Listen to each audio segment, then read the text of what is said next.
Edgar Faure a tenu à être des vôtres ce soir. Bien écoutez, mes chers amis, je suis particulièrement heureux d'être avec vous ce soir. Vous connaissez bien sûr ma carrière. J'ai d'abord eu un poil dans la main, puis un cheveu sur la langue. Maintenant, j'en ai plus sur le caillou. On ne peut pas en avoir partout. J'ai rencontré des gens merveilleux. J'ai croisé Alice Sapritch, notamment, dans les coulisses tout à l'heure. Une femme extraordinaire. Elle vient d'être faite citoyenne d'honneur d'Arcachon, en raison de son bassin, vraisemblablement. Tous les ans, c'est ce que c'est. Elle va au zoo. À Noël, on a toujours de la famille à visiter. Pauvre Sapritch, obligé d'acheter à chaque fois 2 tickets, un pour rentrer et un pour sortir. Avec Régine, elles sont très amies, toutes les deux, elles ont le même gynécologue, Haroun Tazieff, mais je ne suis pas venu pour vous raconter des horreurs, et plutôt pour vous laisser en compagnie de celui qui, comme moi, est prêt à retourner sa veste, à la retirer, et à l'instar de la publicité, il n'attendrait pas 8 jours pour ôter le bas. Oui, vous le connaissez, la place est chaude, je vous la cède. Guy Béard, venez.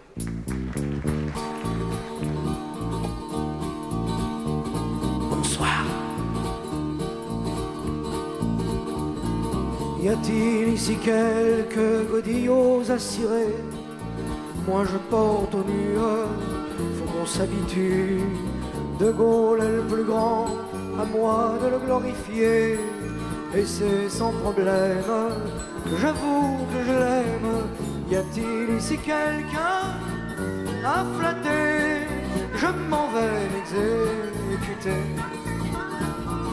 Je suis un chanteur très engagé, j'ai tous les mots dans le gosier. J'affirme que Pompidou, de tous les présidents, a le plus de compétences pour guider la France. Cet homme est un génie, il égale Mitterrand. Comme Giscard est à sa place, vu sa grande classe. Y a-t-il ici quelqu'un à flatter? Je m'en vais m'exécuter. Je suis un chanteur très engagé, engagé par l'Élysée.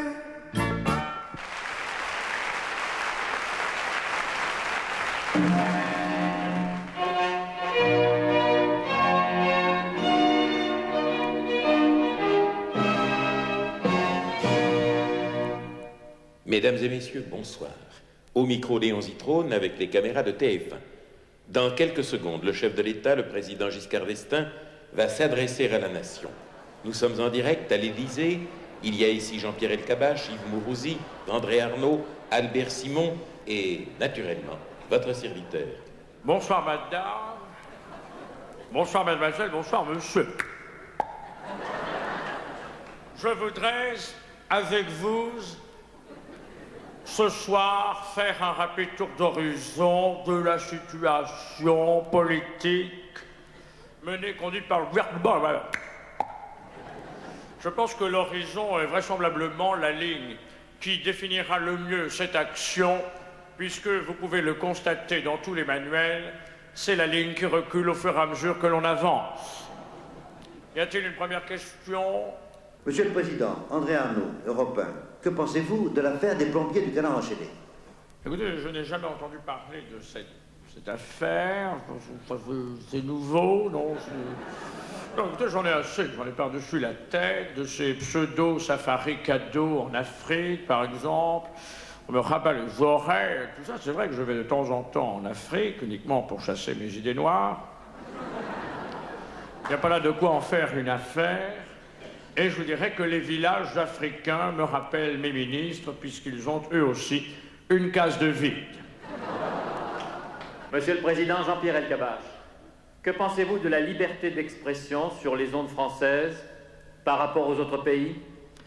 Et monsieur Elkabbach, Jean-Pierre Elkabbach, n'ayons pas peur des mots.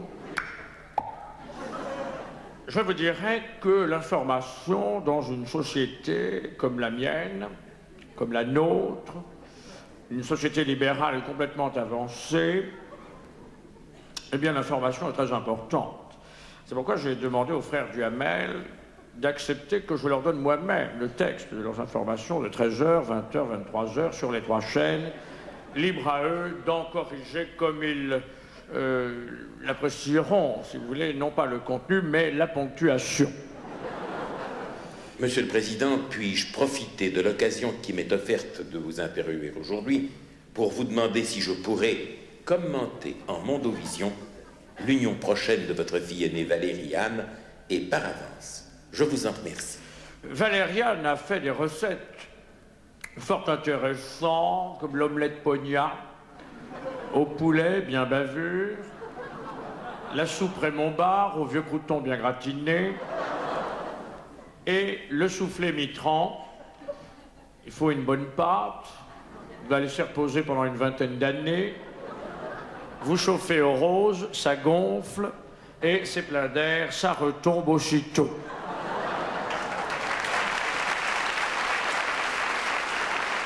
Je pense qu'avec cette dernière question de Léon Zitrone, nous avons fait là un bon choix, madame, bon choix, mademoiselle. Monsieur le Président, Yves Mourouzi de TF1, vous sortez beaucoup, vous dînez chez l'habitant, vous recevez les éboueurs au petit déjeuner, vous percutez les camions de lait vers 5 h du matin. Avec toutes ces activités, est-ce qu'il vous reste du temps pour les affaires? Monsieur Mourouzi, cette question n'était pas prévue. Enfin, je ne connais pas les questions à l'avance, je ne connais que les réponses, mais... Écoutez, monsieur Mourouzi, je vous dirais tout d'abord merci. Oui, je vous remercie. Voilà, ça c'est acquis, c'est fait, vous l'avez. Alors maintenant, évidemment, je voudrais apporter quand même quelques précisions sur votre question, si vous m'y autorisez. C'est une question pertinente, une question claire, une question qui vous ressemble, monsieur Mourouzi, une question qui est à la fois subtile, fraîche, mais aussi printanière, intelligente. En un mot, c'est une bonne question. C'est d'ailleurs une question que je me pose moi-même, d'ailleurs pas compliquée. C'est vrai, que faire après le bureau? Bon. Et les Françaises et les Français sont effectivement en droit de le savoir. Alors, évidemment, à une bonne question, eh bien, il faut une bonne réponse. Seulement voilà, qu'est-ce qu'une bonne réponse? Ça, c'est une bonne question. Bien sûr, je vais y répondre. Une bonne réponse, c'est une réponse qui est à la fois claire, pertinente, subtile, fraîche, printanière et intelligente. Merci, monsieur Mourouzi. Une autre question. Monsieur le Président, Albin Simon, Europe 1.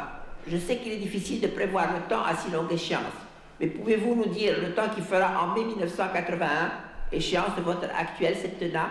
Je n'ai pas, malheureusement, comme vous, monsieur Albert Simon, les possibilités de prévoir ainsi le temps, la météorologie politique, dirais-je. Mais j'ai le sentiment qu'en mai 1981, je prendrai une veste. Mais chose curieuse, c'est que des années après, dans tous les domaines, vous verrez, c'est encore à moi que l'on fera porter le chapeau. Bonsoir. Ici le palais de l'Élysée et rendons-nous maintenant à la grande fête républicaine de Bécon-les-Bruyères où nous attendent les plus grandes vedettes de la chanson. Attention, ici Paris, à vous Bécon. Chanson nouvelle. Afin d'entretenir son corps, le docteur a prescrit du sport à ma nénette. Donc j'ai couru au BHV aussitôt pour lui acheter une bicyclette. Mais quand elle a grimpé dessus, elle s'est retrouvée dessous la bicyclette. Et le vélo criait assez, je n'en peux plus, ayez pitié. Je suis foutu, tout est cassé, sauf la sonnette. Pour relever la malheureuse, je me suis servi d'une pelleteuse et d'une charrette,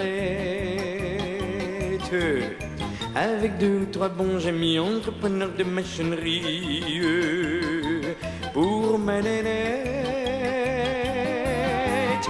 On a fabriqué un vélo plus solide qu'un pédalo,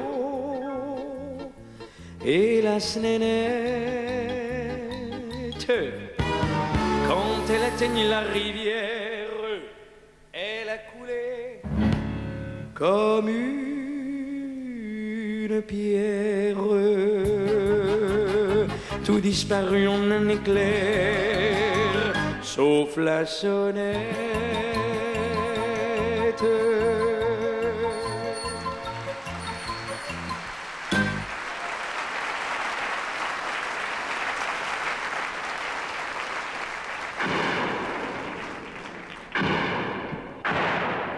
J'ai fait la chasse au privilège.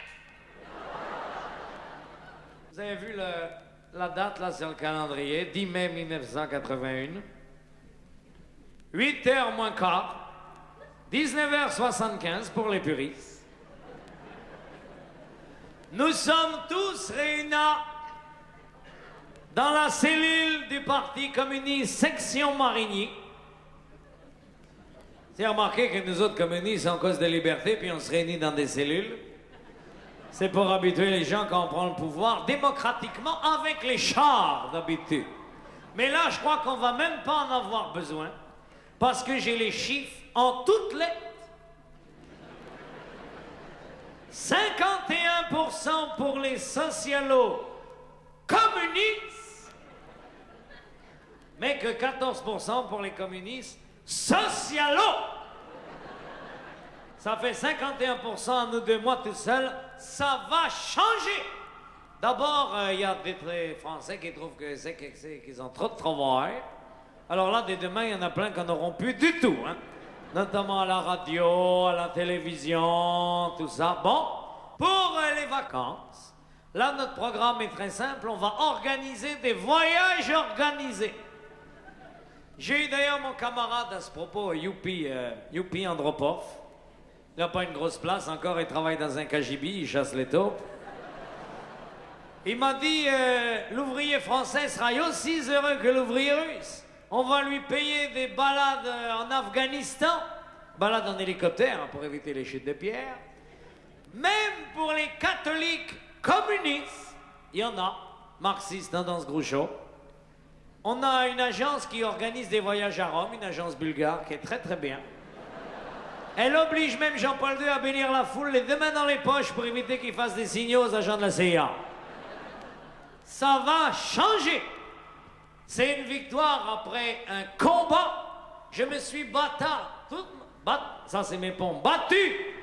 toute mon existence. Et c'était obligatoire de le rappeler. Wer reitet so spät durch Nacht und Wind? Es ist der Vater mit seinem Kind. Hat den Knaben wohl in dem Arm, fasst ihn sicher, erntet warm, mein Sohn, das wird sein.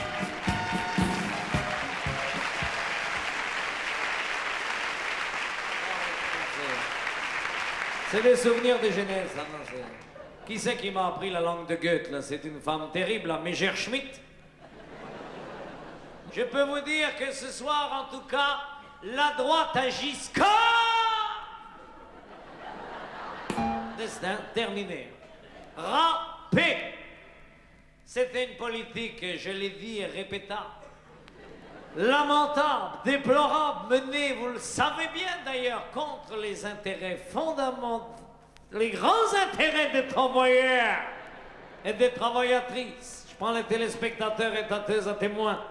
C'était une politique qui était payable par les grandes sociétés multinationales et les grands tristes internationaux. Non, on peut se tromper, non? Ben, laissez-moi réfléchir, un peu de discipline. Diantre. C'est du vieux François. C'est Mitterrand qui me l'a appris, je sais pas ce que ça veut dire, il m'a dit recase-le de temps en temps. Alors, moi, j'ai beaucoup lu, d'abord. J'ai lu énormément, j'ai lu Diantre, notamment. J'ai lu surtout le grand inspirateur de, vous le savez, du communisme, Pierre Cardin. D'où les initiales, vraisemblablement, PC. Hein? Ah, non, Karl Marx, pardon. Excusez-moi. Qui dit ceci: le capitalisme, c'est l'exploitation de l'homme par l'homme. Le socialisme, vous verrez, dès demain, c'est exactement le contraire. Pour cette soirée électorale exceptionnelle, programme de variété non-stop sur notre chaîne. Nous irons jusqu'à minuit et même jusqu'à 1h du matin. Et nous allons tout de suite accueillir celle qui est la joie des petits, mais également la joie des grands, la charmante, la pétulante, la souriante Chantal Goya.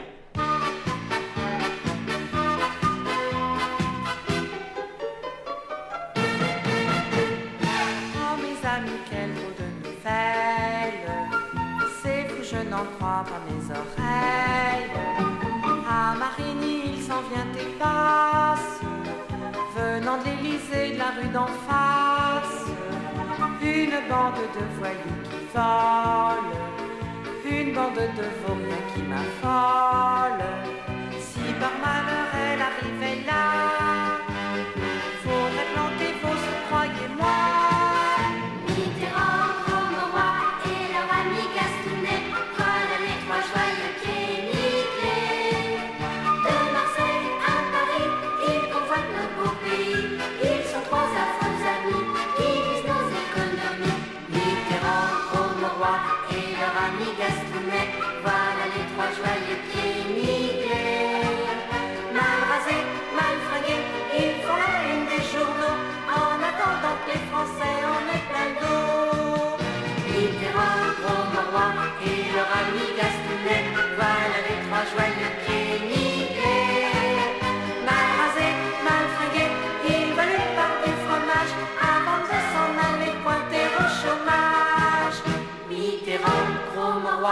Et leur ami Gastonnet.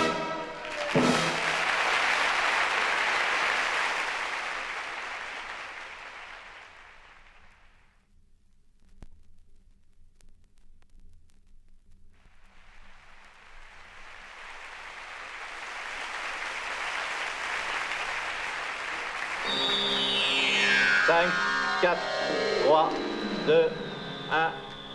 François Mitterrand est élu président de la République.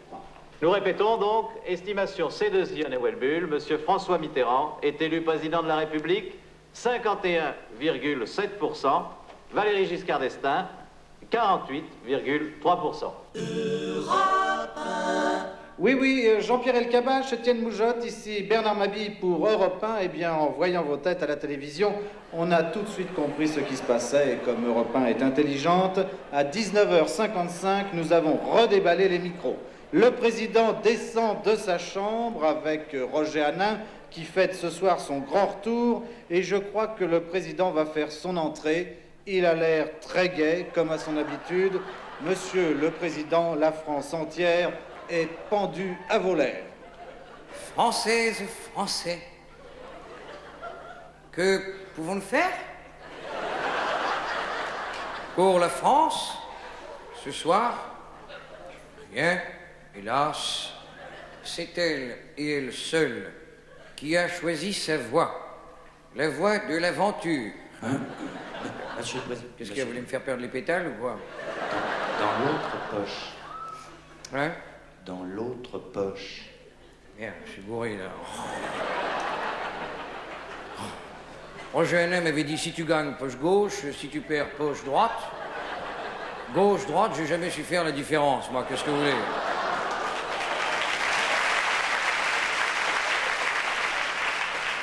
C'est pas en direct, là, Oui, Monsieur le Président, nous sommes en direct. Merde, alors, comment? Ça va, bon, alors, il y a Fillou qui est là, il m'a dit que même en direct, on pourrait couper au montage. Donc, c'est un spécialiste, hein, pas de problème. Vous savez, je ne serai pas rancunier, hein, rassurez-vous, hein, il n'y aura pas de chasse aux sorcières. J'en vois 2, 3 qui rigolent dans le fond. Note leur nom, mon petit Roger, s'il te plaît, hein? Monsieur le Président, vous pouvez y aller, la France entière vous regarde. Françaises et Français, camarades, mes frères, mes sœurs, mes chères cousines, mes chers cousins, nièces, neveux, beaux-frères, belles-sœurs, le jour de gloire de la famille est arrivé. Au soir du 10 mai, la France est dans le ruisseau. Comptez sur moi pour la sortir de là et la mettre très vite sur le trottoir. pour en arriver là, j'ai beaucoup promis, je le sais. Hein? Et rassurez-vous, ces promesses, je continuerai à les faire.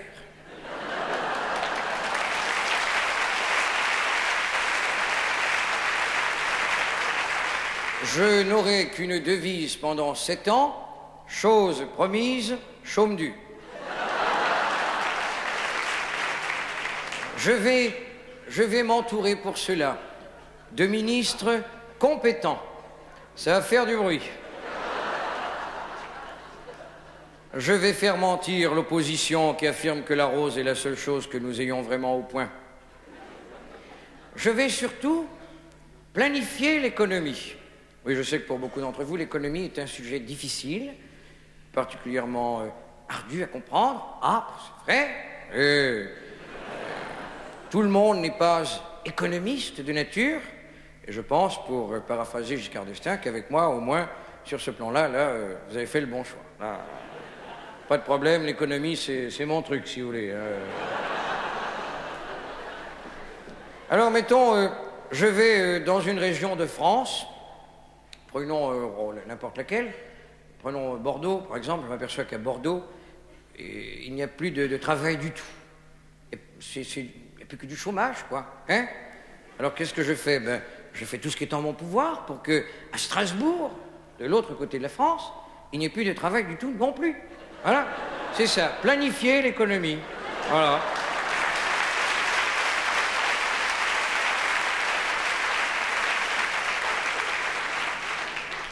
Mes chers amis, cela n'est pas très important, cela dit. Ce qui compte, comme le répétait Jacques Chazot, un président doit être au-dessus des partis.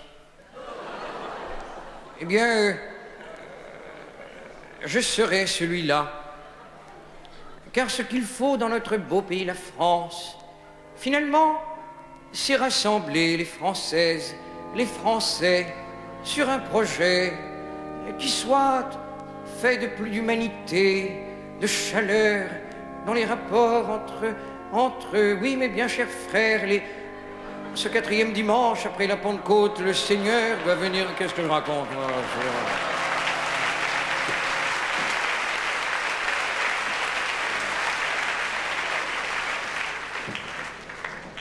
Non, excusez-moi, mais j'ai été élevé dans une école libre. Alors, de temps en temps, ça me revient. C'est bête, hein? Remarquez...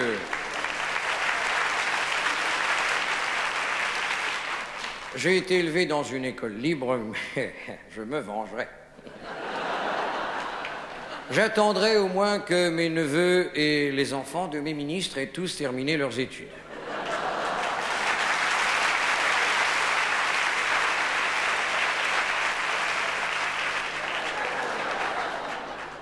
J'essaierai aussi d'être le digne héritier de Léon Blum.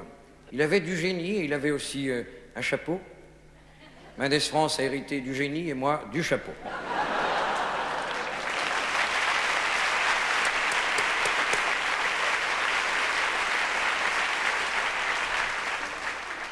Je voudrais vous remercier en tout cas de m'avoir élu dans ce vaste geste d'inconscience nationale collective. C'est d'ailleurs pourquoi ce 10 mai restera à jamais historique, et j'aimerais le faire en chantant et même en dansant. Maestro. C'est la danse des connards qui, en vie dans le grand Giscard, se prennent pour des malins et font Tintin. Regardez tous ces jobards qui à la Bastille se marrent et qui pleureront demain en faisant Tintin. On va leur clouer le bec en les mettant au pain sec. Quand il restera plus rien, ils feront Tintin. Oui, on va en mettre un coup pour leur piquer tous leurs sous et les laisser sur les genoux comme des toutous. C'est pas en vie dans Giscard, Jacques Chirac ou Raymond Bas que je rigolerai demain ni après-demain. Car dans la mare au canard nage déjà le petit rocard et il croit en son destin, il ira loin. Bonsoir.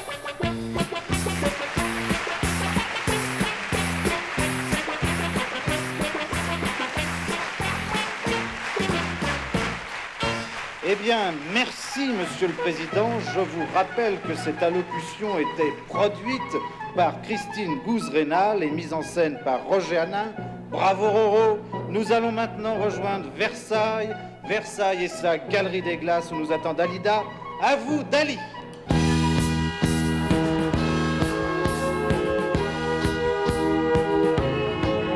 Allez, la France et bonne chance avec François. On peut dire que tu as élu le roi. Allez, la France et bonne chance. T'en as besoin. Regarde la tronche de Jospin. 6 mois de service militaire et 35 heures par semaine. On trouve tout dans leur bréviaire comme à la Samaritaine. Mitterrand et ses ministres nous ont promis tout et rien. Socialistes et communistes raseront gratis demain. Ces rois de l'œcuménisme ont un nouveau catéchisme. En arrière, en arrière, en arrière. Avec ces ayatollahs, le Moyen-Âge nous tend les bras. Allez, François et ses coutoirs dans l'isoloir. Tu pourrais bien en prendre plein la poire. Allez, François et ses coutoirs. Sinon, demain, on votera pour Roger. Allez, allez, et bonsoir à tous. Merci.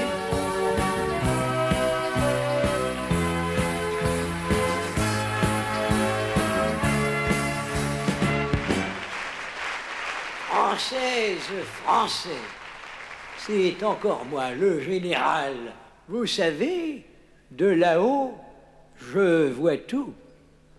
Et je vais même encore, de temps en temps, jusqu'à descendre incognito pour mettre mon petit grain de sel. À propos de François, si vous le voyez, oh oui, je sais, il n'est pas souvent là. Dites-lui que je pourrais lui faciliter le travail s'il en avait envie. Dites-lui que tous mes discours se trouvent dans la doublure de mon uniforme, celui qu'il essaye le soir en douce pour rêver. Tenez, avant de vous quitter, comme vous avez été sympathique, discipliné, et que ça n'a pas été la chienlit ce soir à Marigny, je vais vous faire une surprise. Calez-vous bien dans votre fauteuil, bouchez-vous les oreilles. Je vous emmène le 18 juin 1988 dans mon bureau de l'Élysée.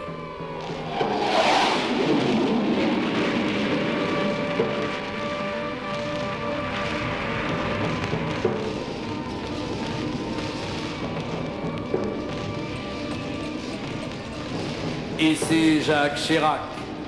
Un Corrézien parle au Français, ou du moins ce qu'il en reste. Moi, général Chirac, je lance cet appel qui, à cet égard, est fondamental. Ce soir, la France est calme, la France sourit, la France redécouvre les vertus de la liberté, de l'égalité et de la calamité. Je veux aussi remercier les personnalités du monde entier qui m'ont adressé leurs félicitations. Merci à Fidel Castro, président des États-Unis d'Amérique. Merci à Deng Xiaoping qui m'a télégraphié de sa résidence d'hiver à Londres. Merci à Sa Majesté Robert Broussard Ier, empereur des Corses. Merci à Valéry Giscard d'Estaing, empereur de Centrafrique. Merci à François Mitterrand, patron des grutiers syndiqués. Ensemble, mes chers Français, nous allons œuvrer pour la reconstruction du pays. Un programme en 3 points. Nous efforcer de ne pas dépasser, bien entendu, le cap des 18 millions de chômeurs. Demander à nos amis immigrés d'embaucher les Français à d'autres tâches que celles dégradantes qui consistent à ramasser les ordures ou balayer les rues. Enfin, une loi sera votée à cet égard fondamental pour que l'homme soit l'égal de la femme. À chômage égal, salaire égal, c'est fondamental.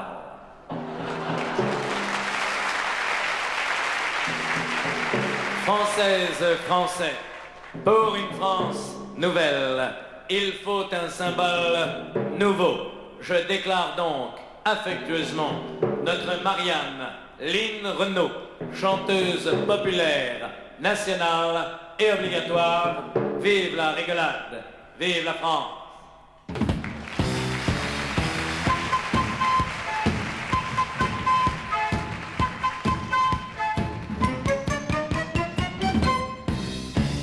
Jouer à l'autruche emplumée pour un loulou gâté.